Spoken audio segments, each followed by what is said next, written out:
वनद्दरब्रोक के दिलकश गांव में वैर नामी एक परजोश नौजवान लड़का रहता था। एक धूप वाली दोपहर अपने घर के करीब घास का मैदान तलाश करते हुए वैर को चमकते हुए जंगली फूलों के बस्तर के नीचे छिपा हुआ एक कदीम चमकता हुआ तावीज़ मिला।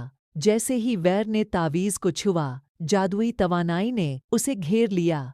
तावीज़ ने अपना नाम जाहिर किया, स्टारलाइट तावीज़, और वीर को दोस्ताना फायर फलाईज़ को बुलाने की ताकत अता कि जो मशहूर कुन नमूनों में रक्स करती थीं। अपनी नई सलाहियतों से परजोश वीर ने अपने गांव में खुशी लाने के लिए स्टारलाइट तावीज़ इस्तेमाल करने का फैसला किया। अपने हाथ की लहर के साथ इसने गांव के त्योहारों के दौरान चमकदार रोशनी की नुमाइश करने के लिए फायर फलाईज़ को बुलाया। एक दिन जब वंडरब्रोक अपने सालाना स्टारलाइट फेस्टिवल की तैयारी कर रहा था, एक शरारती बादल ने आसमान को ढांप लिया, जिससे सितारों को मध्यम होने का खतरा था। वीर जश्न को बचाने के लिए प्राज़म फायर फलाईज़ को इकट्ठा किया और गांव के ऊपर एक रोशन छितरी में बुना। फायर फलाई कीनोपी शरारती बादल को पीछे छोड़ते हुए एक दम तोड़ देने वाले डिस्प्ले में चमक रही थी। वंडरब्रोक का स्टार लाइट फेस्टिवल और भी जादुई हो गया,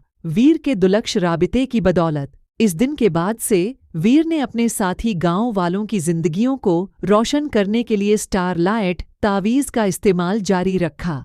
सितारों की रोशनी के जादू और मुश्तरका अजाइबात की खुशी से आम दिनों को गैर मामूली दिनों में बदल दिया, और यूं वंडरब्रोक हंसी, जादू और जादू से भरा एक गांव रहा, जो वीर स्टारलाइट बवाए हर इस शख्स के लिए लाया जिससे वो मिलता था। प्यारे बच्चों, ये आपके लिए बस एक फर्जी कहानी बनाई गई है, उसका हकीकत से कोई ताल्लुक़ नहीं। अल्लाह हाफ़िज़ प्यारे बच्चों।